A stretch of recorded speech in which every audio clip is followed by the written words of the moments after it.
HCN ನ್ಯೂಸ್ಗೆ ಸ್ವಾಗತ. ನಾನು ಪ್ರಿಯಾ. ಈಗ ಹೆಡ್ಲೈನ್ಸ್. ಗೋಮಟಾದ್ರಿ ಹೋಟೆಲ್ ಘಟನೆ ಸಮಗ್ರ ತನಿಖೆಗೆ ಆಗ್ರಹ. ಹಿಂದೂಪರ ಸಂಘಟನೆಯಿಂದ ಮನವಿ. ಸುಳ್ಳು ಆರೋಪಗಳ ವಿರುದ್ಧ ಕಠಿಣ ಕ್ರಮಕ್ಕೆ ಆಗ್ರಹಿಸಿ ಶ್ರೀರಾಮ ಸೇನೆ ಮನವಿ. ಬೇಲೂರು ಶ್ರೀ ಚನ್ನಕೇಶವ ಸ್ವಾಮಿ ರಥೋತ್ಸವ ಹಿನ್ನೆಲೆ ಚನ್ನಕೇಶವ ದೇಗುಲಕ್ಕೆ ಹಾಸನ ಜಿಲ್ಲಾ ಪೊಲೀಸ್ ವರಿಷ್ಠಾಧಿಕಾರಿ ಶುಭಾನ್ವಿತಾ ಭೇಟಿ. ಭದ್ರತಾ ವ್ಯವಸ್ಥೆ ಪರಿಶೀಲನೆ. ಮದ್ಯದ ಅಮಲಿನಲ್ಲಿ ಶ್ವಾನವನ್ನ 5 ಕಿಲೋಮೀಟರ್ ದೂರದವರೆಗೂ ಎಳೆದೊಯ್ದ ಘಟನೆ. ಪ್ರಾಣಿ ಪ್ರಿಯರ ಆಕ್ರೋಶ. ಕ್ರಮಕ್ಕೆ ಪ್ರಾಣಿ ದಯಾ ಸಂಘದ ಕಾರ್ಯಕರ್ತರ ಆಗ್ರಹ. ಹಾಸನ ನಗರದ ಗೊಮಟಾದ್ರಿ ಹೋಟೆಲ್ನಲ್ಲಿ ನಡೆದಿರುವ ವಿವಾದಾತ್ಮಕ ಘಟನೆಗೆ ಸಂಬಂಧಿಸಿದಂತೆ ನಿಷ್ಪಕ್ಷಪಾತ ಹಾಗೂ ಸಮಗ್ರ ತನಿಖೆ ನಡೆಸುವಂತೆ ಹಿಂದೂಪರ ಸಂಘಟನೆಗಳು ಜಿಲ್ಲಾಡಳಿತಕ್ಕೆ ಮನವಿಯನ್ನ ಸಲ್ಲಿಸಿವೆ. ಇದೇ ವೇಳೆ ರಾಷ್ಟ್ರ ರಕ್ಷಣಾ ಸೇನೆ ಜಿಲ್ಲಾಧ್ಯಕ್ಷ ಸುರೇಶ್ ಗೌಡ ಮತ್ತು ಶ್ರೀರಾಮ ಸೇನೆ ಜಿಲ್ಲಾಧ್ಯಕ್ಷ ಧರ್ಮನಾಯಕ್ ಮಾಧ್ಯಮದೊಂದಿಗೆ ಮಾತನಾಡಿ, ಹೋಟೆಲ್ ಮಾಲೀಕರ ಮೇಲೆ ಕೆಲವರು ಅವಾಚ್ಯ ಶಬ್ದಗಳನ್ನು ಬಳಸಿ ನಿಂದನೆ ನಡೆಸಿದ ಹಿನ್ನೆಲೆ ಹೋಟೆಲ್ ಸಿಬ್ಬಂದಿ ಇಂತಹ ವರ್ತನೆ ಮಾಡುವವರಿಗೆ ಊಟ ನೀಡಲು ಸಾಧ್ಯ ಇಲ್ಲ ಎಂದು ಸ್ಪಷ್ಟಪಡಿಸಿದ್ದಾಗಿ ಹೇಳಿದ್ದಾರೆ. ಆದರೆ ಈ ಸಣ್ಣ ಘಟನೆಯನ್ನ ದೊಡ್ಡ ವಿವಾದವನ್ನಾಗಿ ತಿರುಗಿಸಿ ಎಸ್ಡಿಪಿಐ ಸಂಘಟನೆ ಪೊಲೀಸ್ ಠಾಣೆಯಲ್ಲಿ ಹೋಟೆಲ್ ಮಾಲೀಕರ ವಿರುದ್ಧ ಸುಳ್ಳು ಆರೋಪಗಳನ್ನು ಮಾಡಿಸಿ ಎಫ್ಐಆರ್ ದಾಖಲಿಸಿರುವುದು ದುರುದ್ದೇಶಪೂರಿತ ಕ್ರಮವಾಗಿದೆ ಎಂದು ಆರೋಪಿಸಿದರು. ಇದಲ್ಲದೆ ಎಸ್ಡಿಪಿಐ ಸಂಘಟನೆಯ ಹಿಂದೆ ಹಲವಾರು ಗಂಭೀರ ಆರೋಪಗಳು ಮತ್ತು ವಿವಾದಗಳಿದ್ದು, ಇಂತಹ ಸಂಘಟನೆಯ ದೂರನ್ನು ಸಮಗ್ರವಾಗಿ ಪರಿಶೀಲಿಸದೆ ಸತ್ಯಾಸತ್ಯತೆ ಕಂಡುಹಿಡಿಯದೆ ಪೊಲೀಸರು ತುರ್ತು ಕ್ರಮ ಕೈಗೊಂಡಿರುವುದು ಕಾನೂನು ಪ್ರಕ್ರಿಯೆಯ ಮೇಲೆ ಪ್ರಶ್ನೆ ಹುಟ್ಟಿಸುವಂತಾಗಿದೆ ಎಂದು ಟೀಕಿಸಿದರು. ಪೊಲೀಸರ ಈ ಕ್ರಮ ಕರ್ತವ್ಯ ದುರುಪಯೋಗವಾಗಿದ್ದು ನಿಷ್ಪಕ್ಷಪಾತ ತನಿಖೆಯ ಅಗತ್ಯವಿದೆ ಎಂದು ಒತ್ತಾಯಿಸಿದರು. ಈ ಘಟನೆಯ ನಂತರ ಹೋಟೆಲ್ ಮಾಲೀಕರಿಗೆ ಮತ್ತು ಸಿಬ್ಬಂದಿಗಳಿಗೆ ಆತಂಕದ ವಾತಾವರಣ ನಿರ್ಮಾಣವಾಗಿದ್ದು, ಅವರ ಸುರಕ್ಷತೆ ಕುರಿತಾಗಿ ಗಂಭೀರ ಚಿಂತೆ ವ್ಯಕ್ತವಾಗಿದೆ. ಯಾವುದೇ ಅನಾಹುತ ಸಂಭವಿಸದಂತೆ ತಕ್ಷಣ ಜಿಲ್ಲಾಧಿಕಾರಿಗಳು ಮತ್ತು ಪೊಲೀಸ್ ಇಲಾಖೆ ಸೂಕ್ತ ಭದ್ರತಾ ಕ್ರಮಗಳನ್ನು ಕೈಗೊಳ್ಳಬೇಕೆಂದು ಶ್ರೀರಾಮ ಸೇನೆ ಸಂಘಟನೆ ಆಗ್ರಹಿಸಿದೆ. ಸಮಾಜದಲ್ಲಿ ಅಶಾಂತಿ ಉಂಟುಮಾಡುವ ಪ್ರಯತ್ನಗಳ ವಿರುದ್ಧ ಕಠಿಣ ಕ್ರಮ ಕೈಗೊಳ್ಳಬೇಕೆಂದು ಸಾರ್ವಜನಿಕ ವಲಯದಿಂದ ಒತ್ತಾಯ ಕೇಳಿಬರುತ್ತಿದೆ. ಒಟ್ಟಿನಲ್ಲಿ ಗೊಮಟಾದ್ರಿ ಹೋಟೆಲ್ ಘಟನೆ ಸತ್ಯಾಸತ್ಯತೆ ಬೆಳಕಿಗೆ ಬರಲು ಸಮಗ್ರ ಮತ್ತು ನಿಷ್ಪಕ್ಷಪಾತ ತನಿಖೆ ಅಗತ್ಯವಾಗಿದ್ದು, ಯಾವುದೇ ಒತ್ತಡಗಳಿಗೆ ಮಣಿಯದೆ ಕಾನೂನು ಕ್ರಮ ಜರುಗಿಸಬೇಕೆಂದು ಒತ್ತಾಯಿಸಿದರು. ಇದೇ ವೇಳೆ ಶ್ರೀರಾಮ ಸೇನೆಯ ಕೆಕೆ ಪುನೀತ್, ವಿನಯ್ ಕೆರೆಹಳ್ಳಿ, ದರ್ಶನ್ ಸೇರಿದಂತೆ ಇತರರು ಉಪಸ್ಥಿತರಿದ್ದರು. HCN news Hassan. ಅದೇ ಈಗ ಏನು 2-3 ದಿನ ಮುಂಚೆ ನಮ್ಮ ಗೊಮಟಾದ್ರಿ ಹೋಟೆಲ್ನಲ್ಲಿ ಕ್ಯಾಶಿಯರ್ ಏನು ಮಾತಾಡ್ದ ಒಂದು ಮುಸ್ಲಿಂ ಮಹಿಳೆಗೆ ಅಂತೇಳಿ ಅದಾದ ನಂತರ ಅವ್ರ ಮೇಲೆ ಕೇಸ್ ಮಾಡೋಕ್ಕೆ ಹೋಗಿ ಮತ್ತು SDP ಸಂಘಟನೆ ಕೂಡ ಬಂದು ಇದ್ರ ಬಗ್ಗೆ ಈ ವಿಚಾರನ ದೊಡ್ಡದು ಮಾಡೋಕ್ಕೇನು ಮಾಡಿದ್ರಲ್ಲ, ನಾವೇನಕ್ಕೆ ಅವ್ರಿಗೆ ಮೌಖಿಕವಾಗಿ ಅಥವಾ ನೈತಿಕವಾಗಿ ಅವ್ರ ಬೆಂಬಲಕ್ಕೆ ನಾವು ಹೋಗಿದ್ವಿ. ಅಷ್ಟೇ. ಹಾಸನ ಜಿಲ್ಲಾಧ್ಯಕ್ಷ ಶ್ರೀರಾಮ್ ಸೇನೆ ಧರ್ಮನಾಯಕ ಏನು ಒಂದು 4 ದಿನದಿಂದ ಗೊಮಟಾದ್ರಿ ಹೋಟೆಲಲ್ಲಿ ಒಂದು ಗಲಾಟೆ ನಡೀತು. ಆ ಗಲಾಟೆಲಿ ಏನೋ ಒಂದು ಮುಸ್ಲಿಂ ಯುವತಿಯ ಮೇಲೆ ಕೆಟ್ಟದಾಗಿ ಏನೋ ಮಾತಾಡಿದ್ರಂತೆ. ಅದರವಾಗಿ ಅದು ಮಾತಾಡಬಾರ್ದಾಗಿತ್ತು. ಏನೋ ಕ್ಷಮೆ ಯಾಚನೆ ಮಾಡಿದ್ದಾರೆ. ಅದರ ಬಗೆವಾಗಿ ಕೇಸು ಆಗಿದೆ, FIR ಆಗಿದೆ. ವಿಶ್ವ ಪ್ರಸಿದ್ಧ ಶ್ರೀ ಚನ್ನಕೇಶವ ಸ್ವಾಮಿ ರಥೋತ್ಸವದ ಹಿನ್ನೆಲೆ ಜಿಲ್ಲೆಯ ಪೊಲೀಸ್ ಅಧೀಕ್ಷಕಿ ಶುಭಾನ್ವಿತಾ ಚನ್ನಕೇಶವ ದೇವಸ್ಥಾನಕ್ಕೆ ಭೇಟಿ ನೀಡಿ ಜಾತ್ರಾ ಸಿದ್ಧತೆಗಳನ್ನು, ಭದ್ರತಾ ವ್ಯವಸ್ಥೆಗಳನ್ನು ಪರಿಶೀಲಿಸಿದರು. ರಥೋತ್ಸವಕ್ಕೆ ಲಕ್ಷಾಂತರ ಭಕ್ತರು ಆಗಮಿಸುವ ನಿರೀಕ್ಷೆ ಇರುವುದರಿಂದ ದೇವಸ್ಥಾನ ಆವರಣ, ರಥಬೀದಿ, ವಾಹನ ನಿಲುಗಡೆ ಸ್ಥಳಗಳು ಹಾಗೂ ಪ್ರಮುಖ ಪ್ರವೇಶ ದ್ವಾರಗಳಲ್ಲಿ ಕೈಗೊಳ್ಳಲಾಗಿರುವ ಭದ್ರತಾ ಕ್ರಮಗಳನ್ನು ಎಸ್ಪಿ ನಿಖರವಾಗಿ ಪರಿಶೀಲಿಸಿದರು. ಜನಸಂದಣಿ ನಿಯಂತ್ರಣ, ಸಿಸಿಟಿವಿ ಮೇಲ್ವಿಚಾರಣೆ, ತುರ್ತು ಪರಿಸ್ಥಿತಿಗಳಲ್ಲಿ ಸ್ಪಂದನೆಗಾಗಿ ರಚಿಸಿರುವ ವಿಶೇಷ ತಂಡಗಳ ಸಿದ್ದತೆಯ ಬಗ್ಗೆ ಅಧಿಕಾರಿಗಳಿಂದ ಮಾಹಿತಿ ಪಡೆದುಕೊಂಡರು. ಈ ಸಂದರ್ಭದಲ್ಲಿ ಮಾತನಾಡಿದ ಅವರು, ಭಕ್ತರ ಸುರಕ್ಷತೆ ನಮ್ಮ ಮೊದಲ ಆದ್ಯತೆಯಾಗಿದ್ದು, ಯಾವುದೇ ಅಹಿತಕರ ಘಟನೆಗಳು ನಡೆಯದಂತೆ ಪೊಲೀಸ್ ಇಲಾಖೆ ಅಗತ್ಯ ಕ್ರಮಗಳನ್ನು ಕೈಗೊಂಡಿದೆ ಎಂದರು. ಸಂಚಾರ ದಟ್ಟಣೆ ತಪ್ಪಿಸಲು ವಿಶೇಷ ಟ್ರಾಫಿಕ್ ವ್ಯವಸ್ಥೆ ಜಾರಿಗೆ ತರಲಾಗಿದ್ದು, ಸಾರ್ವಜನಿಕರು ಪೊಲೀಸರೊಂದಿಗೆ ಸಹಕರಿಸುವಂತೆ ಮನವಿ ಮಾಡಿದರು. ಅಲ್ಲದೆ ಕಳೆದ 2-3 ವರ್ಷಗಳ ಹಿಂದೆ ಯಾವ ರೀತಿ ಭದ್ರತೆಯನ್ನು ಮಾಡಲಾಗಿತ್ತು ಹಾಗೆ ಸಂಪೂರ್ಣ ಭದ್ರತೆ ಮಾಡೋದರ ಜೊತೆಗೆ ದೇವಸ್ಥಾನದ ಮುಂಭಾಗದಲ್ಲಿ ಯಾವುದೇ ಅಂಗಡಿಗಳನ್ನು ಹಾಕದಂತೆ ನಿರ್ಬಂಧಿಸಲಾಗಿದೆ. ವಾಹನಗಳಿಗೆ ನಿರ್ದಿಷ್ಟ ಪಾರ್ಕಿಂಗ್ ವ್ಯವಸ್ಥೆ ಕಲ್ಪಿಸಿದ್ದು, ಅಲ್ಲೇ ಪಾರ್ಕಿಂಗ್ ವ್ಯವಸ್ಥೆ ಮಾಡಬೇಕು. ವಿಶೇಷ ಸಿಸಿ ಕ್ಯಾಮೆರಾಗಳು ಹಾಗೂ ಡ್ರೋನ್ ಕ್ಯಾಮೆರಾಗಳನ್ನು ಈ ಬಾರಿ ಜಾತ್ರೆಗೆ ಹೆಚ್ಚುವರಿಯಾಗಿ ಬಳಸಲಾಗುತ್ತಿದೆ ಎಂದು ಮಾಹಿತಿ ನೀಡಿದರು. ಪರಿಶೀಲನೆ ವೇಳೆ ದೇವಸ್ಥಾನ ಆಡಳಿತ ಮಂಡಳಿ ಮತ್ತು ಸ್ಥಳೀಯ ಅಧಿಕಾರಿಗಳೊಂದಿಗೆ ಚರ್ಚಿಸಿ ಇನ್ನಷ್ಟು ಸುಧಾರಣೆಗಳಿಗಾಗಿ ಅಗತ್ಯ ಸೂಚನೆಗಳನ್ನು ನೀಡಿದ್ರು. ಈ ವೇಳೆ ಅಪರ ಪೊಲೀಸ್ ವರಿಷ್ಠಾಧಿಕಾರಿ Thammaiah, DYSP Gopi, CPI Jagadish, PI Revanna, PSI SG Patil, ಆಡಳಿತಾಧಿಕಾರಿ ಯೋಗೇಶ್ ಸೇರಿದಂತೆ ಇತರರು ಹಾಜರಿದ್ದರು. HCN news Belur. ಆಲೂರು ತಾಲೂಕಿನ ಶನಿವಾರ ಸಂತೆ ಆಲೂರು ಮುಖ್ಯ ರಸ್ತೆಯಲ್ಲಿ ಮಾನವೀಯತೆಯೇ ಮರೆತ ಘಟನೆಯೊಂದು ನಡೆದಿದ್ದು, ಕುಡಿದ ಅಮಲಿನಲ್ಲಿ ವ್ಯಕ್ತಿಯೊಬ್ಬ ಮೂಕ ಪ್ರಾಣಿಯಾದ ಶ್ವಾನವನ್ನ ಬರೋಬ್ಬರಿ 5 ಕಿಲೋಮೀಟರ್ವರೆಗೂ ಚೈನ್ನಿಂದ ಕಟ್ಟಿ ಎಳೆದೊಯ್ದಿರುವ ವಿಕೃತ ಘಟನೆ ಬೆಳಕಿಗೆ ಬಂದಿದೆ. ಬುಧವಾರ ಮಧ್ಯಾಹ್ನ ಸುಮಾರು 3:45ರ ಸುಮಾರಿಗೆ ಈ ಘಟನೆ ನಡೆದಿದೆ ಎನ್ನಲಾಗಿದ್ದು, ಆರೋಪಿಯು ಪಾನಮತ್ತನಾಗಿ ತನ್ನ ವಾಹನಕ್ಕೆ ಶ್ವಾನವನ್ನ ಚೈನ್ನಿಂದ ಕಟ್ಟಿ ರಸ್ತೆಯಲ್ಲಿ ವೇಗವಾಗಿ ಚಲಿಸಿದ್ದಾನೆ. ಸುಮಾರು 5 ಕಿಲೋಮೀಟರ್ ದೂರದವರೆಗೂ ಶ್ವಾನವು ರಸ್ತೆ ಮೇಲೆ ಉಜ್ಜುತ್ತಾ ನೋವಿನಿಂದ ಚೀರುತ್ತಿದ್ದರೂ ಎಳ್ಳಷ್ಟು ಮರುಕ ಕನಿಕರ ತೋರದ ವ್ಯಕ್ತಿ ಅಮಾನವೀಯವಾಗಿ ವರ್ತಿಸಿದ್ದಾನೆ. ಈ ದೃಶ್ಯವನ್ನ ಕಂಡು ಸ್ಥಳೀಯರು ಮತ್ತು ದಾರಿಹೋಕರು ಬೆಚ್ಚಿಬಿದ್ದಿದ್ದಾರೆ. ವಿಷಯ ತಿಳಿಯುತ್ತಿದ್ದಂತೆಯೇ ಹಾಸನ ಮತ್ತು ಕೊಡಗು ಜಿಲ್ಲೆಯ ಪ್ರಾಣಿ ಪ್ರಿಯರು ತೀವ್ರ ಆಕ್ರೋಶ ವ್ಯಕ್ತಪಡಿಸಿದ್ದಾರೆ. ಇದು ಮನುಷ್ಯ ಮಾಡಬೇಕಾದ ಕೆಲಸವಲ್ಲ. ಮೂಕ ಪ್ರಾಣಿ ಮೇಲೆ ಇಷ್ಟೊಂದು ಕ್ರೌರ್ಯ ಎಸಗಿರುವ ವ್ಯಕ್ತಿ ವಿರುದ್ಧ ಕಠಿಣ ಕಾನೂನು ಕ್ರಮ ಜರುಗಿಸಬೇಕೆಂದು ಪ್ರಾಣಿ ದಯಾ ಸಂಘದ ಕಾರ್ಯಕರ್ತರು ಆಗ್ರಹಿಸಿದ್ದಾರೆ. ಘಟನೆಯಿಂದ ಶ್ವಾನವು ತೀವ್ರ ಗಾಯಗೊಂಡಿದ್ದು ರಕ್ತಸಿಕ್ತವಾಗಿದೆ ಎನ್ನಲಾಗಿದೆ. ಕೂಡಲೇ ಪೊಲೀಸರು ಈ ಪ್ರಕರಣವನ್ನ ಗಂಭೀರವಾಗಿ ಪರಿಗಣಿಸಿ ಆರೋಪಿಯನ್ನ ಬಂಧಿಸಿ ಕಠಿಣ ಶಿಕ್ಷೆ ವಿಧಿಸಬೇಕೆಂದು ಸಾರ್ವಜನಿಕರು ಒತ್ತಾಯಿಸಿದ್ದಾರೆ. ಪ್ರಾಣಿ ಹಿಂಸೆ ತಡೆ ಕಾಯ್ದೆಯಡಿ ಪ್ರಕರಣ ದಾಖಲಿಸುವಂತೆ ಒತ್ತಡ ಕೇಳಿಬಂದಿದೆ. HCN news Alur. HCN ನ್ಯೂಸ್ನಲ್ಲಿ ಈಗ ಒಂದು ಪುಟ್ಟ ಬ್ರೇಕ್.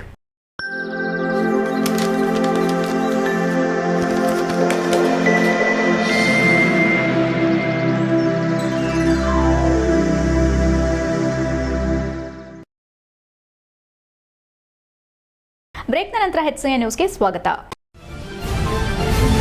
ಹಾಸನ ನಗರದ ಗೊಮ್ಮಟಾದ್ರಿ ಹೋಟೆಲ್ನಲ್ಲಿ ನಡೆದ ಘಟನೆಯಲ್ಲಿ ಮಾಲೀಕರ ಮೇಲೆ ಮುಸಲ್ಮಾನರು ಅವಾಚ್ಯ ಶಬ್ದಗಳಿಂದ ನಿಂದನೆ ಮಾಡಲಾಗಿದ್ದು, ಸುಳ್ಳು ಆರೋಪಗಳ ಮೇಲೆ ಕ್ರಮ ಕೈಗೊಂಡು ಕೂಡಲೇ ಹೋಟೆಲ್ ಮಾಲೀಕರಿಗೆ ಸೂಕ್ತ ರಕ್ಷಣೆ ಕೊಡುವಂತೆ ಜಿಲ್ಲಾಡಳಿತಕ್ಕೆ ಮನವಿ ಸಲ್ಲಿಸಿದರು. ಸಂಘಟನೆಯ ಮುಖಂಡ ವೇಣುಗೋಪಾಲ್ ಮಾತನಾಡಿ, ಇತ್ತೀಚೆಗೆ ಹೋಟೆಲ್ನಲ್ಲಿ ನಡೆದ ಘಟನೆಯೊಂದರ ವಿಡಿಯೋ ಸಾಮಾಜಿಕ ಜಾಲತಾಣಗಳಲ್ಲಿ ವ್ಯಾಪಕವಾಗಿ ಹರಿದಾಡುತ್ತಿದೆ. ಆ ವಿಡಿಯೋದಲ್ಲಿ ಹೋಟೆಲ್ಗೆ ಬಂದಿದ್ದ ಮಹಿಳೆಯೊಬ್ಬರೊಂದಿಗೆ ಸಿಬ್ಬಂದಿ ಮಧ್ಯಪ್ರಾಚ್ಯದಲ್ಲಿ ನಡೆಯುತ್ತಿರುವ ಯುದ್ದದ ಹಿನ್ನೆಲೆ ಉಲ್ಲೇಖಿಸಿ ಅಲ್ಪಸಂಖ್ಯಾತ ಸಮುದಾಯವನ್ನು ಗುರಿಯಾಗಿಸಿ ಮಾತನಾಡಿರುವುದು ಕಂಡುಬರುತ್ತಿದೆ ಎಂದು ತಿಳಿಸಿದ್ದಾರೆ. ಈ ಘಟನೆಗೆ ಸಂಬಂಧಿಸಿದಂತೆ ಸಾರ್ವಜನಿಕ ವಲಯದಲ್ಲಿ ವಿವಿಧ ರೀತಿಯ ಅನುಮಾನಗಳು ವ್ಯಕ್ತವಾಗುತ್ತಿದ್ದು, ಕೆಲವರ ಅಭಿಪ್ರಾಯದ ಪ್ರಕಾರ ಇದು ಪೂರ್ವ ನಿಯೋಜಿತವಾಗಿರಬಹುದೆಂದು ಶಂಕೆ ಇದೆ.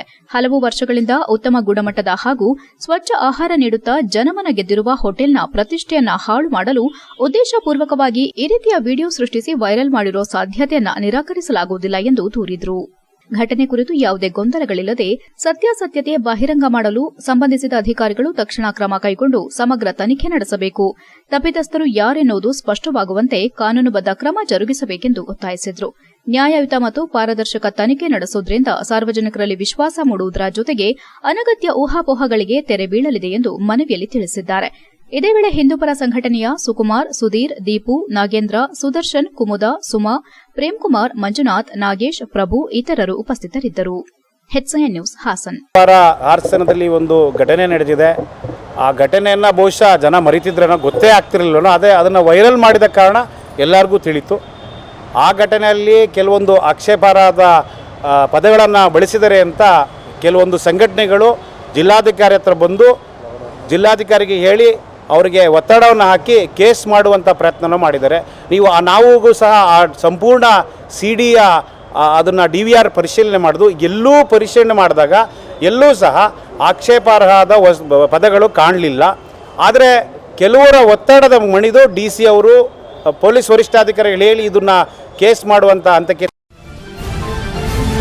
ಆಲೂರು ತಾಲೂಕು ಗೇಕರವಳ್ಳಿ ಗ್ರಾಮದಲ್ಲಿ ದಿನಾಂಕ 29/3/2026 ಭಾನುವಾರದಿಂದ ದಿನಾಂಕ 31/3/2026 ಮಂಗಳವಾರದವರೆಗೂ ಶ್ರೀದೇವಿಯರ ಜಾತ್ರಾ ಮಹೋತ್ಸವ ಜರುಗಲಿದೆ ಎಂದು ದೇವಸ್ಥಾನ ಆಡಳಿತ ಮಂಡಳಿ ಹಾಗೂ ಗ್ರಾಮಸ್ಥರು ತಿಳಿಸಿದ್ದಾರೆ. ದಿನಾಂಕ 29/3/2026 ಭಾನುವಾರ ಶ್ರೀ ಮಡೆ ಮಾರಮ್ಮದೇವಿ ಮತ್ತು ವೀರಭದ್ರೇಶ್ವರ ಕೆಂಚರಾಯ ಸ್ವಾಮಿಯವರಿಗೆ ವಿಶೇಷ ಪೂಜೆ, ಹೂವಿನ ಅಲಂಕಾರ, ಅಭಿಷೇಕ, ಪೂಜೆ, ಹೋಮ ಹವನ ಹಾಗೂ ಮಹಾಮಂಗಳಾರತಿ ನಡೆಸಲಾಗುತ್ತದೆ. ನಂತರ ಅದೇ ದಿನ ರಾತ್ರಿ ಗ್ರಾಮದ ದೊಡ್ಡ ಕೆರೆಗಳಿಗೆ ತೆರಳಿ ದೇವರುಗಳಿಗೆ ಗಂಗಾ ಸ್ನಾನದೊಂದಿಗೆ ಅಡ್ಡೆಪಲ್ಲಕ್ಕಿ ಮುಖಾಂತರ ಗ್ರಾಮಕ್ಕೆ ಬರಮಾಡಿಕೊಂಡು ಗ್ರಾಮದಲ್ಲಿ ಅಡ್ಡೆಪಲ್ಲಕ್ಕಿ ಉತ್ಸವ ಮತ್ತು ಚಾಮನ ಕುಣಿತ ಇರುತ್ತದೆ ಮತ್ತು ರಾತ್ರಿ 10 ಗಂಟೆಗೆ ಮಡೆ ಹಾಗೂ ಕೊಂಡದ ಕಗ್ಗಲಿ ಸೌದೆಗೆ ಅಗ್ನಿ ಸ್ಪರ್ಶ ಮಾಡಲಾಗುತ್ತದೆ. ದಿನಾಂಕ 30/3/2026 ಸೋಮವಾರ ಮುಂಜಾನೆ 7:30ರಿಂದ 9 ಗಂಟೆವರೆಗೂ ಕೆಂಡೋತ್ಸವ ಹಾಗೂ ಭಕ್ತಾದಿಗಳಿಗೆ ಕೆಂಡ ಹಾಯುವ ಕಾರ್ಯಕ್ರಮ ನಡೆಯಲಿದ್ದು ತೀರ್ಥ ಪ್ರಸಾದ ವಿನಿಯೋಗವಿರುತ್ತದೆ. ದಿನಾಂಕ 31ರಂದು ಮಂಗಳವಾರ ಶ್ರೀ ಮಡೆ ಮಾರಮ್ಮನವರ ಬಂಟರಾದ ಶ್ರೀ ಸರಪಳಿ ಕೆಂಚರಾಯ ಸ್ವಾಮಿಯವರ ಭೂತನ ಸೇವೆ ಇರುತ್ತದೆ. ಈ ಎಲ್ಲಾ ಕಾರ್ಯಕ್ರಮಕ್ಕೆ ಭಕ್ತಾದಿಗಳು, ಗ್ರಾಮಸ್ಥರು ಹಾಗೂ ಸುತ್ತಮುತ್ತಲ ಗ್ರಾಮಸ್ಥರು ಹೆಚ್ಚಿನ ಸಂಖ್ಯೆಯಲ್ಲಿ ಪಾಲ್ಗೊಂಡು ತನುಮನ ಧನವನ್ನ ಸಮರ್ಪಿಸಿ ಶ್ರೀ ಮಡೆ ಮಾರಮ್ಮ ದೇವಿ ಹಾಗೂ ವೀರಭದ್ರೇಶ್ವರ ಕೆಂಚರಾಯ ಸ್ವಾಮಿಯವರ ಕೃಪೆಗೆ ಪಾತ್ರರಾಗಿ ಕಾರ್ಯಕ್ರಮವನ್ನ ಯಶಸ್ವಿಗೊಳಿಸಬೇಕೆಂದು ವಿನಂತಿಸಿ ಸರ್ವರಿಗೂ ಆದರದ ಸುಸ್ವಾಗತವನ್ನ ಗೇಕರವಳ್ಳಿ, ಹುಲ್ಲಹಳ್ಳಿ ಗ್ರಾಮಸ್ಥರು ಮತ್ತು ಅರ್ಚಕರು ಹಾಗೂ ಯುವಕರು ಕೋರಿದರು. HCN news Aluru. ಆಲೂರು ತಾಲೂಕಿನ ಹೊಸಮಠ ಗ್ರಾಮದ ಸಮೀಪದಲ್ಲಿರುವ ಕ್ರೈಸ್ತರ ಪವಿತ್ರ ಸ್ಥಳವಾದ ಶಿಲುಬೆ ಬೆಟ್ಟದಲ್ಲಿ ನಡೆಯುತ್ತಿರುವ ಗಣಿಗಾರಿಕೆ ಚಟುವಟಿಕೆಗಳು ಸುತ್ತಮುತ್ತಲಿನ ಗ್ರಾಮಗಳ ಜನಜೀವನವನ್ನು ಅಸ್ತವ್ಯಸ್ತಗೊಳಿಸುತ್ತಿವೆ. ಗಣಿಗಾರಿಕೆಯಲ್ಲಿ ನಿರಂತರವಾಗಿ ನಡೆಯುತ್ತಿರುವ ಭಾರೀ ಸ್ಫೋಟಗಳಿಂದ ಪರಿಸರ ಹಾನಿ ಮಾತ್ರವಲ್ಲದೆ ಜನರ ಜೀವ ಆಸ್ತಿಗೂ ಅಪಾಯ ಉಂಟಾಗುತ್ತಿದೆ ಎಂದು ಡಿಸಿ ಕಚೇರಿ ಮುಂದೆ ರೈತ ಸಂಘದಿಂದ ಅಹೋರಾತ್ರಿ ಧರಣಿ ಆರಂಭಿಸಿದರು. ಇದೇ ವೇಳೆ ರೈತ ಸಂಘದ ಜಿಲ್ಲಾಧ್ಯಕ್ಷ ಬಾಬು ಮಾಧ್ಯಮದೊಂದಿಗೆ ಮಾತನಾಡಿ, ಸ್ಫೋಟಗಳ ತೀವ್ರತೆ ಹೆಚ್ಚಾಗಿರುವ ಪರಿಣಾಮ ಹೊಸಮಠ ಸೇರಿದಂತೆ ಕಲ್ಲುಕೊಪ್ಪಲು, ಮಠದಕೊಪ್ಪಲು, ಹಾರೋಹಳ್ಳಿ, ನವಿಲಹಳ್ಳಿ, ಬಡಗಿಕೊಪ್ಪಲು, ದಿಣ್ಣಿಕೊಪ್ಪಲು ಗ್ರಾಮಗಳಲ್ಲಿ ಮನೆಗಳ ಗೋಡೆಗಳಿಗೆ ಬಿರುಕು ಉಂಟಾಗಿದೆ. ಕೆಲ ಮನೆಗಳಲ್ಲಿ ವಾಸಿಸುವುದೇ ಅಪಾಯಕಾರಿಯಾಗಿದೆ ಎಂದು ನಿವಾಸಿಗಳು ದೂರಿದ್ದಾರೆ. ದಿನನಿತ್ಯ ಸ್ಫೋಟದ ಶಬ್ದದಿಂದ ಜನರು ಭಯಭೀತರಾಗಿದ್ದು, ವೃದ್ಧರು, ಮಕ್ಕಳು ಮಾನಸಿಕ ಒತ್ತಡಕ್ಕೆ ಒಳಗಾಗುತ್ತಿದ್ದಾರೆ. ಇದರೊಂದಿಗೆ ಗಣಿಗಾರಿಕೆಗೆ ಸಂಬಂಧಿಸಿದ ಭಾರೀ ಲಾರಿಗಳು ಮತ್ತು ಯಂತ್ರೋಪಕರಣಗಳ ನಿರಂತರ ಸಂಚಾರದಿಂದ ಗ್ರಾಮಾಂತರ ರಸ್ತೆಗಳು ಸಂಪೂರ್ಣ ಹಾಳಾಗಿವೆ. ಮಳೆಗಾಲದಲ್ಲಿ ಈ ರಸ್ತೆಗಳು ಇನ್ನಷ್ಟು ದುಸ್ಥಿತಿಗೆ ತಲುಪುತ್ತಿದ್ದು, ವಾಹನ ಸಂಚಾರವೇ ಕಷ್ಟಕರವಾಗಿದೆ ಎಂದರು. ಈ ಹಿನ್ನೆಲೆ ಶಾಲಾ ವಾಹನಗಳು ಗ್ರಾಮಗಳಿಗೆ ಬರಲು ನಿರಾಕರಿಸುತ್ತಿದ್ದಾರೆ. ವಿದ್ಯಾರ್ಥಿಗಳ ಶಿಕ್ಷಣಕ್ಕೂ ಭಾರೀ ಅಡಚಣೆ ಉಂಟಾಗಿದೆ. ಅನೇಕ ಮಕ್ಕಳು ಶಾಲೆಗೆ ಹಾಜರಾಗಲು ಕಿಲೋಮೀಟರ್ಗಳಷ್ಟು ದೂರ ನಡೆದು ಹೋಗಬೇಕಾದ ಪರಿಸ್ಥಿತಿ ನಿರ್ಮಾಣವಾಗಿದೆ. ಪರಿಸರ ಹಾನಿಯ ಮತ್ತೊಂದು ಭೀಕರ ಪರಿಣಾಮವಾಗಿ ಕಾಡು ಪ್ರಾಣಿಗಳ ಸಂಚಾರ ಹೆಚ್ಚಾಗಿದೆ. ಗಣಿಗಾರಿಕೆಯಿಂದ ಉಂಟಾಗುವ ಶಬ್ದ, ಕಂಪನ ಮತ್ತು ಅರಣ್ಯ ಪ್ರದೇಶದ ವ್ಯತ್ಯಯದಿಂದ ಆನೆಗಳು ಸೇರಿದಂತೆ ಕಾಡು ಪ್ರಾಣಿಗಳು ಜನವಸತಿ ಪ್ರದೇಶಗಳಿಗೆ ನುಗ್ಗಿ ಬೆಳೆಗಳನ್ನು ಹಾಳು ಮಾಡುತ್ತಿವೆ. ರೈತರು ತಮ್ಮ ಹೊಲಗಳನ್ನು ಕಾಪಾಡಿಕೊಳ್ಳಲು ಹಗಲು ರಾತ್ರಿ ಕಾವಲು ಕಾಯುವಂತಾಗಿದೆ. ಮಳೆಗಾಲದಲ್ಲಿ ಗಣಿಗಾರಿಕೆಯಿಂದ ಉಂಟಾಗುವ ಧೂಳು ಮತ್ತು ಕಲುಷಿತ ನೀರು ಕೃಷಿ ಭೂಮಿಗಳಿಗೆ ಹರಿದು ಬಂದು ಭೂಮಿಯ ಉರ್ವರತೆ ಕುಸಿಯುತ್ತಿದೆ. ಕಾಫಿ, ಮೆಣಸು, ಭತ್ತ ಸೇರಿದಂತೆ ಪ್ರಮುಖ ಬೆಳೆಗಳು ಹಾನಿಗೊಳ್ಳುತ್ತಿದ್ದು, ರೈತರಿಗೆ ಆರ್ಥಿಕ ನಷ್ಟ ಉಂಟಾಗಿದೆ. ಕೆಲವರು ಕೃಷಿಯನ್ನ ಬಿಟ್ಟು ಬೇರೆ ಉದ್ಯೋಗ ಹುಡುಕುವ ಸ್ಥಿತಿಗೆ ತಲುಪಿದ್ದಾರೆ ಎಂದು ತಮ್ಮ ಅಳಲನ್ನ ತೋಡಿಕೊಂಡರು. ತಕ್ಷಣ ಸ್ಪಂದಿಸಿ ಜನರ ಸಮಸ್ಯೆಗೆ ಶಾಶ್ವತ ಪರಿಹಾರ ಒದಗಿಸಬೇಕೆಂಬುದು ಗ್ರಾಮಸ್ಥರ ಒಕ್ಕೊರಲಿನ ಆಗ್ರಹವಾಗಿದೆ. ಪ್ರತಿಭಟನೆಯಲ್ಲಿ ರೈತ ಸಂಘದ ದಾಸೇಗೌಡ, ವಿಠಲ್, ಪವಿತ್ರ, ಕಾಳಕ್ಕ, ಗಂಗಾಧರ್ ಸೇರಿದಂತೆ ಇತರರು ಉಪಸ್ಥಿತರಿದ್ದರು. HCN news, Alur. ಇದು ಹಲವಾರು ಚಳವಳಿ ಮಾಡಿ ಪ್ರತಿಭಟನೆ ಮಾಡಿ DC ಅವರು ಇಲ್ಲಿಂದ ಹೇಳಿ ಕಳಿಸೋದು ಆಗಿದೆ. ನಾವು ಯಾವುದೇ ಕಾರಣಕ್ಕೂ ನಾವು ಪರ್ಮಿಷನ್ ಕೊಟ್ಟಿಲ್ಲ. ಅವ್ರನ್ನ ಶಿಲ್ಬೆ ಬೆಟ್ಟನ ಯಾವುದೇ ಕಾರಣಕ್ಕೂ ಮಾಡೋಕ್ಕೆ ಕೊಡಲ್ಲ ಅನ್ನೋದು. ಅಲ್ಲಿ ನೋಡಿದ್ರೆ ತಹಸೀಲ್ದಾರ್ ಒಂದೊಂದು ಮೀಟಿಂಗ್ ಕರೆಯೋದು. ತಹಸೀಲ್ದಾರ್ ಮೀಟಿಂಗ್ ಕರೆದುಬಿಟ್ಟು ಅನ್ನೆ ನಾವೇ ಹೋಗಿದ್ರೆ ಹೆಣ್ಮಕ್ಳಿಗೆಲ್ಲ ಕರೆಸಿ ನೀವು ಸರ್ವೆ ಮಾಡೋಕ್ಕೆ ನೋಡೋಕ್ಕೆ DSP ಅವರು ಅಲ್ಲಿಗೆ ಹೋಗಿದ್ದಾರೆ. ಆದರೆ ಪೊಲೀಸ್ ಸ್ಟೇಷನಿಗೆ ನೀವೆಲ್ಲ ಬರಬೇಕು ಅಂತ ಹೇಳ್ಬಿಟ್ಟು ಎಲ್ಲರೂ ನಾವು ಇದ್ದೀವಿ. ನಮ್ಮ ಜಿಲ್ಲಾ ಕಾರ್ಯದರ್ಶಿ ಆಗಿರೋಂಥ ವಿಟ್ಲನೂ ಇದ್ದಾರೆ. ನಮ್ಮ ರೈತ ಮುಖಂಡರು ನಾವೆಲ್ಲ ಹೋಗಿದ್ರೆ ನೀವು ಅವ್ರಿಗೆ ಅನುಮತಿ ಕೊಟ್ಟಿದ್ದಾರೆ. DC ಅವರೇ, ಜಿಲ್ಲಾಧಿಕಾರಿಯವರೇ ಅನುಮತಿ ಕೊಟ್ಟವ್ರೆ. ಕೆಲಸ ಮಾಡೋಕ್ಕೆ ಅವಕಾಶ ಮಾಡಿಕೊಡ್ಬೇಕು. ನೀವೇನಾರ ಕೆಲಸ ಮಾಡೋಕ್ಕೆ ಕೊಟ್ಟಿಲ್ಲ ಅಂದರೆ ನಿಮ್ಮನ್ನ ಕೇಸ್ ಮಾಡ್ತೀವಿ, ಜಾತಿ ಇಂಧನ ಕೇಸ್ನ ಮಾಡ್ತೀವಿ ಅಂತ ಹೇಳಿ. HCN ನ್ಯೂಸ್ನಲ್ಲಿ ಈಗ ಒಂದು ಪುಟ್ಟ ಬ್ರೇಕ್.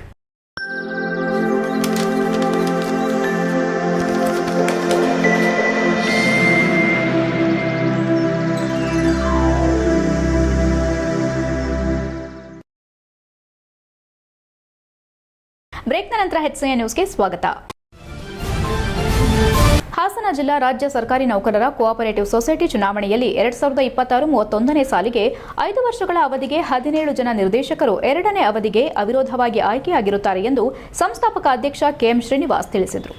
ರಾಜ್ಯ ಸರ್ಕಾರಿ ನೌಕರರ ಕೋಆಪರೇಟಿವ್ ಸೊಸೈಟಿಯು ಸರ್ಕಾರಿ ನೌಕರರ ರಾಜ್ಯ ಸಂಘದ ಅಧ್ಯಕ್ಷ ಷಡಕ್ಷರಿ ಮಾರ್ಗದರ್ಶನದಂತೆ 2021ರಲ್ಲಿ ಪ್ರಾರಂಭವಾಗಿ ಹಲವಾರು ವಸಂತಗಳನ್ನು ಸುದೀರ್ಘವಾಗಿ ಪೂರೈಸಿ ಮೊದಲನೇ 5 ವರ್ಷದ ಅವಧಿಯಲ್ಲಿ ಸರ್ಕಾರಿ ನೌಕರರಿಗೆ ಕೊಡುವ ಮೂಲಕ ಸಂಘವು ಅತ್ಯುತ್ತಮವಾದ ಕೆಲಸ ಮಾಡುತ್ತಾ ಬಂದಿರುತ್ತದೆ. ಜಿಲ್ಲೆಯಲ್ಲಿ ಏಕೈಕ ರಾಜ್ಯ ಸರ್ಕಾರಿ ನೌಕರರ ಕೋಆಪರೇಟಿವ್ ಸೊಸೈಟಿ ಇದಾಗಿರುತ್ತದೆ. 5 ಲಕ್ಷದವರೆಗೆ ಸರ್ಕಾರಿ ನೌಕರರಿಗೆ ಸಾಲದ ಸೌಲಭ್ಯ ನೀಡುವ ಮೂಲಕ ನೌಕರರ ಮೆಚ್ಚುಗೆಗೆ ಪಾತ್ರವಾಗಿದೆ ಎಂದು ಸಂಸ್ಥಾಪಕ ಅಧ್ಯಕ್ಷರು ತಿಳಿಸಿದರು. 5 ವರ್ಷಗಳ ಅವಧಿ ಮುಗಿಸಿದ ನಂತರ 2ನೇ ಅವಧಿಗೆ ಮತ್ತೊಮ್ಮೆ ಚುನಾವಣೆಯನ್ನು ಮುಗಿಸಿದ ಸೊಸೈಟಿಯು ಎಲ್ಲ 17 ಜನ ನಿರ್ದೇಶಕರನ್ನ ಅವಿರೋಧವಾಗಿ ಆಯ್ಕೆ ಮಾಡಲು ಯಶಸ್ವಿಯಾಗಿದೆ. ಮುಂದಿನ 2026-31ರ ಅವಧಿಯ 5 ವರ್ಷಗಳಲ್ಲಿ ಎಲ್ಲಾ ನಿರ್ದೇಶಕರು ಉತ್ತಮವಾಗಿ ಕೆಲಸ ಮಾಡುವುದರ ಮೂಲಕ ಹಾಸನ ಜಿಲ್ಲೆಯಲ್ಲಿ ಕೋಆಪರೇಟಿವ್ ಸೊಸೈಟಿಯನ್ನ ಉನ್ನತ ಮಟ್ಟದ ಸೊಸೈಟಿಯನ್ನಾಗಿ ಮಾಡಲು ಶ್ರಮಿಸುವುದಾಗಿ ಸಭೆಯಲ್ಲಿ ತಿಳಿಸಿದರು. ಈ ಸಂದರ್ಭದಲ್ಲಿ ಆಯ್ಕೆಯಾದ ಎಲ್ಲಾ ನಿರ್ದೇಶಕರನ್ನ ಸಂಸ್ಥಾಪಕ ಅಧ್ಯಕ್ಷರು ಅಭಿನಂದಿಸಿ ಗೌರವಿಸಿದರು. ಈ ಸಂದರ್ಭದಲ್ಲಿ ಹಾಸನ ಜಿಲ್ಲಾ ಸರ್ಕಾರಿ, ಅರೆ ಸರ್ಕಾರಿ ಹಾಗೂ ನಿಗಮ ಮಂಡಳಿ ನೌಕರರ ಗೃಹ ನಿರ್ಮಾಣ ಸಹಕಾರ ಸಂಘದ ಪದಾಧಿಕಾರಿಗಳು, ನಿರ್ದೇಶಕರು ಹಾಜರಿದ್ದರು. HCN news, Hassan. ಕೋಆಪರೇಟಿವ್ ಸೊಸೈಟಿಯ ನೂತನ ನಿರ್ದೇಶಕರಿಗೆ ತುಂಬ ಹೃದಯದ ಅಭಿನಂದನೆಗಳು ಹಾಗೂ ನಿಮ್ಮೆಲ್ಲರಿಗೂ ಈ ಒಂದು ಸೊಸೈಟಿಗೆ ಸ್ವಾಗತ. 2021ರಲ್ಲಿ ಪ್ರಾರಂಭವಾದಂಥ ನಮ್ಮ ಕೋಆಪರೇಟಿವ್ ಸೊಸೈಟಿ ಹಲವಾರು ಏರಿಳಿತಗಳ ಮಧ್ಯೆ ಒಂದು ಸುವ್ಯವಸ್ಥಿತವಾದ ಕೋಆಪರೇಟಿವ್ ಸೊಸೈಟಿಯಾಗಿ ಈ ದಿನ 2ನೇ ಅವಧಿಗೆ ಪಾದಾರ್ಪಣೆ ಮಾಡಿದೆ. ಸರ್ಕಾರಿ ನೌಕರರ ಸಂಘದ ರಾಜ್ಯಾಧ್ಯಕ್ಷರಾಗಿರುವಂಥ ನಮ್ಮ ಆತ್ಮೀಯರು ಹಾಗೂ ನಮ್ಮ ಎಲ್ಲರ ಮಾರ್ಗದರ್ಶಕರು, ಎಲ್ಲರಿಗೂ ಒಂದು ಮಾರ್ಗದರ್ಶಕದ ಹಾದಿಯಲ್ಲಿ ಕಾಣುವಂಥ ಒಂದು ವ್ಯಕ್ತಿತ್ವ ಉಳ್ಳಂತಹ ಷಡಕ್ಷರಿಯವರ ಮಾರ್ಗದರ್ಶನದಲ್ಲಿ 2021ರಲ್ಲಿ ನಮ್ಮೆಲ್ಲ ನಿರ್ದೇಶಕರ, ಹೌಸಿಂಗ್ ಸೊಸೈಟಿಯ ನಿರ್ದೇಶಕರ, ಸದಸ್ಯರ ಸಹಕಾರದೊಂದಿಗೆ ಈ ಒಂದು ಕೋಆಪರೇಟಿವ್ ಸೊಸೈಟಿ ಪ್ರಾರಂಭವಾಯಿತು. ಅಂದಿನಿಂದ ಇಲ್ಲಿವರೆಗೂ ಹಿಂದಿರುಗಿ ನೋಡದೆ ಎಲ್ಲ ರೀತಿಯಾದಂಥ ಯಶಸ್ಸನ್ನು ಕಾಣ್ತಾ ಹಲವಾರು ಸರ್ಕಾರಿ ನೌಕರರಿಗೆ ತುರ್ತು ಸಾಲವನ್ನು ಕೊಡುವುದರ ಮೂಲಕ ಸೇವೆಯನ್ನು ಸಲ್ಲಿಸುವಂತ ಕೆಲಸವನ್ನು ಮಾಡುತ್ತಿರುವಂತಹ ಈ ಒಂದು ಕೋಆಪರೇಟಿವ್ ಸೊಸೈಟಿ 5 ವರ್ಷಗಳ ಮೊದಲನೇ ಅವಧಿಯನ್ನು ಮುಗಿಸಿ 2026 ಮತ್ತು 31ನೇ ಸಾಲಿಗೆ 2ನೇ ಅವಧಿಗೆ ಪಾದಾರ್ಪಣೆ ಮಾಡಿದೆ. ಈ ಒಂದು ಪಾದಾರ್ಪಣೆ ಸಮಯದಲ್ಲಿ ಈಗಾಗಲೇ ನಾವು 5 ಲಕ್ಷದವರೆಗೂ ಸಾಲವನ್ನು ಕೊಡುವಂತ ಅತ್ಯುತ್ತಮವಾದ ಕೋಆಪರೇಟಿವ್ ಸೊಸೈಟಿಯಾಗಿ ನಮ್ಮ ಸೊಸೈಟಿಯನ್ನು ಬೆಳೆಸಿ ಎಲ್ಲರೂ ಸಹ ನಿಲ್ಲಿಸಿದೀವಿ. ಮುಂದಿನ ದಿನಗಳಲ್ಲಿ ಅದು 10 ಲಕ್ಷ ಕೊಡುವಂತೆ ಸಾಲವನ್ನು ಕೊಡುವಂತ ಮಟ್ಟಕ್ಕೆ ಬೆಳೀಲಿ. ನಿಮ್ಮೆಲ್ಲರ ಸಹಕಾರ, ನಿಮ್ಮೆಲ್ಲರ ಸಲಹೆ. ಬೇಲೂರು ಪಟ್ಟಣದ ಪುರಸಭೆಯ 2026-27ನೇ ಸಾಲಿನ ಕರಡು ಬಜೆಟ್ ಸಭೆ ಗಂಭೀರ ನಿರ್ಲಕ್ಷ್ಯ ಹಾಗೂ ಸದಸ್ಯರ ಗೈರು ಹಾಜರಿಯ ನಡುವೆ ನಡೆದಿದೆ. ಬೇಲೂರು ಪುರಸಭೆಯ ಕಾರ್ಯವೈಖರಿ ಕುರಿತಾಗಿ ಸಾರ್ವಜನಿಕ ವಲಯದಲ್ಲಿ ಪ್ರಶ್ನೆಗಳು ಎದ್ದಿವೆ. ಒಟ್ಟು 23 ಸದಸ್ಯರ ಪೈಕಿ ಕೇವಲ 8 ಮಂದಿ ಮಾತ್ರ ಸಭೆಗೆ ಹಾಜರಾಗಿದ್ದು, ಉಳಿದ ಸದಸ್ಯರ ಗೈರು ಹಾಜರಿ ತೀವ್ರ ಟೀಕೆಗೆ ಗುರಿಯಾಗಿದೆ. ಮೂಲತಃ ಬೆಳಗ್ಗೆ 11 ಗಂಟೆಗೆ ನಡೆಯಬೇಕಿದ್ದ ಸಾಮಾನ್ಯ ಸಭೆ ಕೋರಂ ಕೊರತೆಯಿಂದ ಆರಂಭವಾಗದೆ ಹಲವು ಗಂಟೆಗಳ ವಿಳಂಬದ ನಂತರ ಸಂಜೆ 4 ಗಂಟೆಗೆ ಮುಂದೂಡಲಾಯಿತು. ಬಳಿಕ ಕನಿಷ್ಠ ಸದಸ್ಯರ ಸಾನ್ನಿಧ್ಯದಲ್ಲೇ ಬಜೆಟ್ ಮಂಡನೆ ನಡೆಯಿತು. ಪ್ರಮುಖ ಸಭೆಗೆ ಸದಸ್ಯರು ಗೈರಾಗಿರುವುದು ಬಜೆಟ್ ಮಂಡನೆ ಆಟಕ್ಕುಂಟು ಲೆಕ್ಕಕ್ಕಿಲ್ಲ ಎನ್ನುವಂತೆ ಪರಿಣಮಿಸಿದೆ ಎಂಬ ಟೀಕೆ ಕೇಳಿಬಂದಿತು. ಬೇಲೂರು ಪುರಸಭೆ ಪ್ರಭಾರ ಅಧ್ಯಕ್ಷೆ ಉಷಾ ಸತೀಶ್ ಅವರು ಬಜೆಟ್ ಮಂಡಿಸಿ ಮಾತನಾಡಿ, ಪಟ್ಟಣದ ಸಮಗ್ರ ಅಭಿವೃದ್ಧಿಯನ್ನು ಗುರಿಯಾಗಿಸಿಕೊಂಡು ಬಜೆಟ್ ರೂಪಿಸಲಾಗಿದೆ ಎಂದು ತಿಳಿಸಿದರು. ಬೇಲೂರಿಗೆ ಪ್ರತಿದಿನ ಆಗಮಿಸುವ ಪ್ರವಾಸಿಗರು, ಭಕ್ತರು ಮತ್ತು ಸ್ಥಳೀಯ ನಾಗರಿಕರಿಗೆ ಉತ್ತಮ ಮೂಲಭೂತ ಸೌಕರ್ಯಗಳನ್ನು ಒದಗಿಸುವುದು ಮುಖ್ಯ ಉದ್ದೇಶವಾಗಿದೆ ಎಂದರು. ಕುಡಿಯುವ ನೀರಿನ ಸಮರ್ಪಕ ಪೂರೈಕೆ, ಬೀದಿ ದೀಪಗಳ ಸುಧಾರಣೆ, ನೈರ್ಮಲ್ಯ ನಿರ್ವಹಣೆ, ರಸ್ತೆ ಮತ್ತು ಚರಂಡಿಗಳ ಅಭಿವೃದ್ಧಿ, ಉದ್ಯಾನವನಗಳ ನಿರ್ಮಾಣ ಹಾಗೂ ಸುಧಾರಣೆ ಸೇರಿದಂತೆ ಹಲವು ಕ್ಷೇತ್ರಗಳಿಗೆ ಆದ್ಯತೆ ನೀಡಲಾಗಿದೆ. ಜೊತೆಗೆ ಕೇಂದ್ರ ಮತ್ತು ರಾಜ್ಯ ಸರ್ಕಾರಗಳ ಯೋಜನೆಯಡಿ ಹೆಚ್ಚಿನ ಅನುದಾನ ಪಡೆಯುವ ನಿರೀಕ್ಷೆಯಿದ್ದು, ಅದನ್ನು ಪರಿಣಾಮಕಾರಿಯಾಗಿ ಬಳಸಿಕೊಳ್ಳಲಾಗುತ್ತದೆ ಎಂಬ ವಿಶ್ವಾಸ ವ್ಯಕ್ತಪಡಿಸಿದರು.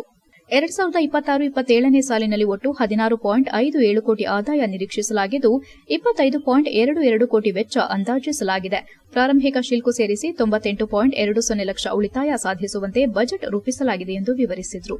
ಸದಸ್ಯರ ಗೈರು ಹಾಜರಿ ನಡುವೆ ನಡೆದ ಈ ಬಜೆಟ್ ಸಭೆ ಪುರಸಭೆಯ ಜವಾಬ್ದಾರಿತನ, ಆಡಳಿತ ಕಾರ್ಯಕ್ಷಮತೆ ಮತ್ತು ಜನಪ್ರತಿನಿಧಿಗಳ ಬದ್ದತೆಯ ಬಗ್ಗೆ ಗಂಭೀರ ಪ್ರಶ್ನೆಗಳನ್ನು ಎಬ್ಬಿಸಿದೆ. ಅಭಿವೃದ್ಧಿಯ ಭರವಸೆಗಳ ನಡುವೆ ನೆಲಮಟ್ಟದ ಸಮಸ್ಯೆಗಳು ಇನ್ನೂ ಬಗೆಹರಿಯದಿರುವುದು ಸ್ಪಷ್ಟವಾಗಿದ್ದು, ಮುಂದಿನ ದಿನಗಳಲ್ಲಿ ಇದರ ಪರಿಣಾಮ ಹೇಗಿರಲಿದೆ ಎಂಬುದು ಗಮನಾರ್ಹವಾಗಿದೆ. HCN news, Belur. ಆಧುನಿಕ ಜೀವನ ಶೈಲಿಯಿಂದ ಉಂಟಾಗುತ್ತಿರುವ ದೈಹಿಕ ಹಾಗೂ ಮಾನಸಿಕ ಸಮಸ್ಯೆಗಳಿಗೆ ಸಮಗ್ರ ಮತ್ತು ನೈಸರ್ಗಿಕ ಪರಿಹಾರ ಒದಗಿಸುವ ಉದ್ದೇಶದಿಂದ ಸ್ವಸ್ಥ ಇಂಟರ್ನ್ಯಾಷನಲ್ ವತಿಯಿಂದ ಹಾಸನ ನಗರದ ಹೊಯ್ಸಳ ನಗರದಲ್ಲಿರುವ ವೇದಭಾರತಿ ಸಭಾಂಗಣದಲ್ಲಿ ಉಚಿತ ಆರೋಗ್ಯ ಶಿಬಿರ ಆಯೋಜಿಸಲಾಗಿದೆ. ಯೋಗ, ಆಯುರ್ವೇದ, ಪ್ರಕೃತಿ ಚಿಕಿತ್ಸೆ, ಪಾರಂಪರಿಕ ವೈದ್ಯಕೀಯ ಪದ್ಧತಿಗಳು ಮತ್ತು ಸಾಂಸ್ಕೃತಿಕ ಆಧ್ಯಾತ್ಮಿಕ ಚಿಕಿತ್ಸಾ ವಿಧಾನಗಳನ್ನು ಒಂದೇ ವೇದಿಕೆಯಲ್ಲಿ ಒಗ್ಗೂಡಿಸುವ ಮೂಲಕ ಜನರಿಗೆ ಸಮಗ್ರ ಆರೋಗ್ಯ ಸೇವೆ ನೀಡುವುದು ಈ ಶಿಬಿರದ ಪ್ರಮುಖ ಉದ್ದೇಶವಾಗಿದೆ ಎಂದು ವೇದಭಾರತಿ ಸಂಯೋಜಕರಾದ ಹರಿಹರಪುರ ಶ್ರೀಧರ್ ತಿಳಿಸಿದರು. ಪತ್ರಿಕಾಗೋಷ್ಠಿಯಲ್ಲಿ ಗುರುವಾರ ಮಾತನಾಡಿ, ನಗರದ ಹೊಯ್ಸಳ ನಗರದಲ್ಲಿರುವ ವೇದಭಾರತಿ ಸಂಸ್ಥೆಯ ಸಹಯೋಗದಲ್ಲಿ ಈ ಶಿಬಿರವನ್ನು ಆಯೋಜಿಸಲಾಗಿದ್ದು, ಜಿಲ್ಲೆಯ ಎಲ್ಲಾ ವರ್ಗದ ಜನರಿಗೆ ಇದರ ಸದುಪಯೋಗ ಪಡೆಯಲು ಅವಕಾಶ ಕಲ್ಪಿಸಲಾಗಿದೆ. ಇತ್ತೀಚಿನ ದಿನಗಳಲ್ಲಿ ಒತ್ತಡಭರಿತ ಜೀವನ, ಅಸಮತೋಲನ ಆಹಾರ ಪದ್ಧತಿ ಮತ್ತು ವ್ಯಾಯಾಮದ ಕೊರತೆಯಿಂದಾಗಿ ಜನರಲ್ಲಿ ವಿವಿಧ ಕಾಯಿಲೆಗಳು ಹೆಚ್ಚಾಗುತ್ತಿರುವ ಹಿನ್ನೆಲೆ ನೈಸರ್ಗಿಕ ಚಿಕಿತ್ಸಾ ವಿಧಾನಗಳತ್ತ ಜನರನ್ನು ಆಕರ್ಷಿಸುವುದು ಈ ಕಾರ್ಯಕ್ರಮದ ಮತ್ತೊಂದು ಮುಖ್ಯ ಗುರಿಯಾಗಿದೆ. ಶಿಬಿರವು ಮಾರ್ಚ್ 28ರಂದು ಶನಿವಾರ ಬೆಳಗ್ಗೆ 10 ಗಂಟೆಯಿಂದ ರಾತ್ರಿ 8 ಗಂಟೆಯವರೆಗೂ ಮತ್ತು ಮಾರ್ಚ್ 29ರಂದು ಭಾನುವಾರ ಬೆಳಗ್ಗೆ 9 ಗಂಟೆಯಿಂದ ಸಂಜೆ 5 ಗಂಟೆಯವರೆಗೂ ನಡೆಯಲಿದ್ದು, ಈ 2 ದಿನಗಳಲ್ಲಿ ತಜ್ಞ ವೈದ್ಯರು ಮತ್ತು ಯೋಗ, ಆಯುರ್ವೇದ ಪರಿಣಿತರು ಭಾಗವಹಿಸಿ ಜನರಿಗೆ ನೇರವಾಗಿ ಸಲಹೆ ಮತ್ತು ಚಿಕಿತ್ಸೆಯನ್ನು ನೀಡಲಿದ್ದಾರೆ. ಈ ಶಿಬಿರದಲ್ಲಿ ಭಾಗವಹಿಸುವವರಿಗೆ ಉಚಿತ ಆರೋಗ್ಯ ತಪಾಸಣೆ, ವೈಯಕ್ತಿಕ ಆಪ್ತ ಸಮಾಲೋಚನೆ, ಜೀವನ ಶೈಲಿ ಮಾರ್ಗದರ್ಶನ, ಆಹಾರ ಪದ್ಧತಿ ಸಲಹೆಗಳು ಸೇರಿದಂತೆ ಹಲವಾರು ಸೇವೆಗಳು ಲಭ್ಯವಿರುತ್ತವೆ. ವಿಶೇಷವಾಗಿ ಮಾನಸಿಕ ಒತ್ತಡ ನಿವಾರಣೆ, ನಿದ್ರೆ ಸಮಸ್ಯೆ, ದೇಹದ ದೌರ್ಬಲ್ಯ, ಜೀರ್ಣಕ್ರಿಯೆಯ ತೊಂದರೆಗಳು ಸೇರಿದಂತೆ ವಿವಿಧ ಸಮಸ್ಯೆಗಳಿಗೂ ಪರಿಹಾರ ಸೂಚಿಸಲಾಗುತ್ತದೆ. ಶಿಬಿರದ ಪ್ರಮುಖ ಆಕರ್ಷಣೆಯಾಗಿ ಸಾಂಪ್ರದಾಯಿಕ ಕಣ್ಣಿನ ಔಷಧಿ ಚಿಕಿತ್ಸೆಯನ್ನು ಒದಗಿಸಲಾಗುತ್ತಿದ್ದು, ದೃಷ್ಟಿದೋಷ, ಕಣ್ಣು ನೋವು, ತಲೆನೋವು ಮತ್ತು ಅರ್ಧ ತಲೆನೋವು ಸಮಸ್ಯೆಗಳಿಗೆ ಚಿಕಿತ್ಸೆ ನೀಡಲಾಗುತ್ತದೆ. ಶಿಬಿರದಲ್ಲಿ ಭಾಗವಹಿಸಲು ಇಚ್ಛಿಸುವವರು ಮುಂಚಿತವಾಗಿ ಅಪಾಯಿಂಟ್ಮೆಂಟ್ ಪಡೆದುಕೊಳ್ಳಲು ಮೊಬೈಲ್ ಸಂಖ್ಯೆ 9916073504 ಸಂಖ್ಯೆಯನ್ನು ಸಂಪರ್ಕಿಸಬಹುದು. HCN news, Hassan. ಬೆಂಗಳೂರಿನಲ್ಲಿ ನಮ್ಮ ಸಂಸ್ಥೆ ಯೋಗ, ಪ್ರಕೃತಿ ಚಿಕಿತ್ಸೆ, ಆಯುರ್ವೇದ ಚಿಕಿತ್ಸೆ ಮತ್ತು ಆಧುನಿಕ ಪದ್ಧತಿಯಲ್ಲಿ ಸಂಶೋಧನೆ ಮಾಡುವ ಕ್ರಮವನ್ನು ಅಳಿಸ್ಕೊಂಡಿರೋದ್ರಿಂದ ಅದನ್ನು ಹಾಸನಕ್ಕೂ ಕೂಡ ನೀವು ಯಾಕೆ ಪರಿಚಯ ಮಾಡಬಾರ್ದು ಅಂತ ಶ್ರೀಧರ್ಜಿಯವ್ರು ಕೇಳ್ತಾ ಇದ್ದರು. ಕಳೆದ ಜನವರಿಯಲ್ಲಿ ಮತ್ತು ಫೆಬ್ರವರಿಯಲ್ಲಿ ಚಿಕ್ಕ ಮಟ್ಟದ ಒಂದು ಕಾರ್ಯಕ್ರಮವನ್ನು ಅವ್ರ ಮನೆಯಲ್ಲಿ ಒಂದು 106 ಸದಸ್ಯರಿಗೆ ಮಾಡಿದ್ದಾಯಿತು. ಈಗ ಈ ಸಲ ಮಾಡುವಾಗ ಸಾಧ್ಯವಾದಷ್ಟು ಹಾಸನದ ಸಾರ್ವಜನಿಕರಿಗೆ ವಿಷಯ ತಲುಪಲಿ, ಕೇವಲ ಪರಿಚಯ ಇರೋ 10 ಜನರಿಗೆ ಮಾತ್ರ ಅಲ್ಲ, ಸಾರ್ವಜನಿಕರಿಗೂ ಕೂಡ ಈ ವಿಷಯ ಮುಟ್ಲಿ ಅನ್ನೋ ಉದ್ದೇಶ ಇಟ್ಕೊಂಡು ಇವತ್ತು ಹಾಸನದ ಪತ್ರಕರ್ತರ ಸನ್ಮಿತ್ರರ ಮುಂದೆ ನಾನು ಬಂದು ಕೂತ್ಕೊಂಡಿದ್ದೀನಿ. ಕಳೆದ 30 ವರ್ಷಗಳ ಸಾಧನೆಯಲ್ಲಿ ನಾನು ಕಂಡ ಹಾಗೆ ರೋಗ ಅಂತ ಬಂದಾಗ ಕಾಯಿಲೆ ಹೆಸರು ಮತ್ತು ರಕ್ತ ಪರೀಕ್ಷೆ ನೋಡಿಬಿಟ್ಟು ಔಷಧಿಯನ್ನು ಕೊಡೋದ್ರ ಬದಲು ಪ್ರತಿಯೊಬ್ಬರ ಜೊತೆಯಲ್ಲೂ ಕುಳಿತು ಮಾತನಾಡಿದಾಗ ಅವರ ಸಮಸ್ಯೆ ಏನು ಅಂತ ಅರ್ಥ ಮಾಡಿಕೊಂಡು ಆಮೇಲೆ ಚಿಕಿತ್ಸೆ ಮಾಡೋದು ತುಂಬ ಒಳ್ಳೆಯದು ಅನ್ನೋ ಒಂದು ಕ್ರಮವನ್ನು ಸಮಗ್ರ ಚಿಕಿತ್ಸೆ ಅಂತ ಹೇಳ್ಬಿಟ್ಟು ಮಾಡ್ತಾ ಇದ್ದೇವೆ. ವೈಯಕ್ತಿಕವಾಗಿ ನಾನು ಯೋಗ ಗುರೂಜಿ ಅಂತ ಗುರುತಿಸ್ಕೊಂಡಿರೋದ್ರಿಂದ ಎಲ್ಲರೂ ಯೋಗ ಅಂದರೆ. HCI ನ್ಯೂಸ್ನಲ್ಲಿ ಈಗ ಒಂದು ಪುಟ್ಟ ಬ್ರೇಕ್. ಹಾಸನದಲ್ಲಿ 28 ವರ್ಷಗಳಿಂದ ಜನತೆಗೆ ಅತ್ಯುತ್ತಮವಾದ ವೈದ್ಯಕೀಯ ಸೇವೆಯನ್ನು ನೀಡುತ್ತಿರುವ ಹೇಮಾವತಿ ಮಲ್ಟಿಸ್ಪೆಷಾಲಿಟಿ ಹಾಸ್ಪಿಟಲ್ ಹಾಸನ. ನಮ್ಮಲ್ಲಿ ದಿನದ 24 ಗಂಟೆಯೂ ಆಕ್ಸಿಡೆಂಟಲ್ ಇಂಜುರೀಸ್ ಮತ್ತು ಎಮರ್ಜೆನ್ಸಿ ಸರ್ವಿಸ್ಗಳನ್ನು ಹೊಂದಿದೆ. ಹೇಮಾವತಿ ಆಸ್ಪತ್ರೆಯ ಡಾಕ್ಟರ್ ನಿಖಿಲ್ ಆರ್ಭಟ್ ರವರು MS ಆರ್ಥೋಪೆಡಿಕ್ನಲ್ಲಿ ಚಿನ್ನದ ಪದಕ ಪಡೆದು ಸಿಂಗಾಪುರ್ ಜನರಲ್ ಹಾಸ್ಪಿಟಲ್ನಲ್ಲಿ ಫೆಲೋಶಿಪ್ ಇನ್ ಜಾಯಿಂಟ್ ರಿಪ್ಲೇಸ್ಮೆಂಟ್ ಸರ್ಜರಿಯ ಪದವಿ ಪಡೆದು ಸೇವೆಯನ್ನ ಸಲ್ಲಿಸಿರುತ್ತಾರೆ.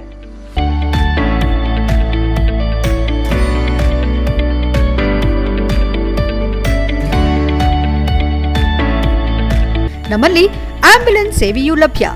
ಇನ್ನೇಕೆ ತಡ, ನೀವು ಯಾವುದೇ ಮೂಳೆ ಸಮಸ್ಯೆ ಹೊಂದಿದ್ದರೆ ಹಿಂದೆ ಭೇಟಿ ನೀಡಿ.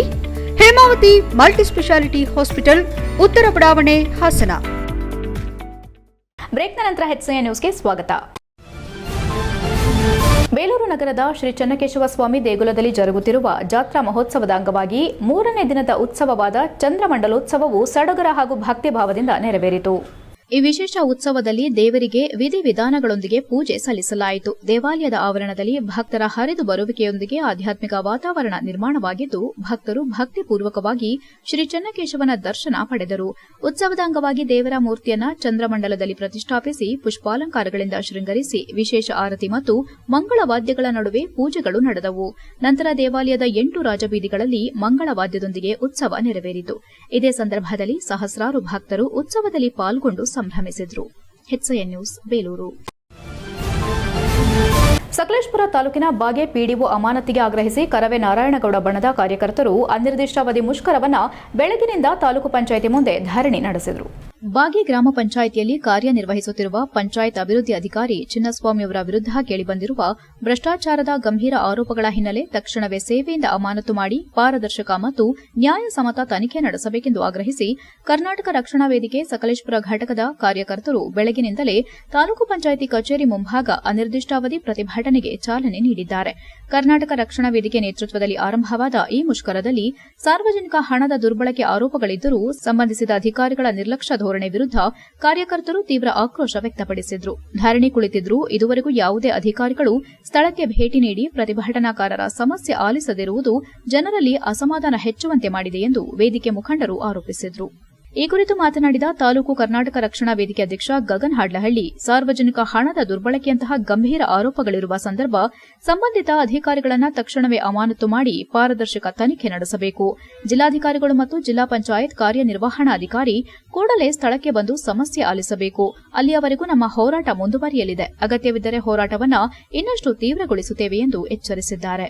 ಪ್ರತಿಭಟನೆಯಲ್ಲಿ ಹಾಸನ ಜಿಲ್ಲಾ ಕರ್ನಾಟಕ ರಕ್ಷಣಾ ವೇದಿಕೆ ಪ್ರಧಾನ ಕಾರ್ಯದರ್ಶಿ ರಘುಪಾಳ್ಯ, ಘಟಕದ ಉಪಾಧ್ಯಕ್ಷ ಸುನಿಲ್, ಪ್ರಧಾನ ಕಾರ್ಯದರ್ಶಿ ಜಯಕುಮಾರ್, ರೈತ ಘಟಕದ ಅಧ್ಯಕ್ಷ ವಸಂತ್ ಬೊಮ್ಮನಕೆರೆ, ಬೆಳಗೋಡು ಹೋಬಳಿ ಅಧ್ಯಕ್ಷ ಮಂಜುನಾಥ್ ಸೇರಿದಂತೆ ಹೆಚ್ಚಿನ ಸಂಖ್ಯೆಯಲ್ಲಿ ಕಾರ್ಯಕರ್ತರು ಭಾಗವಹಿಸಿದ್ದರು. HCI news, Sakleshpur.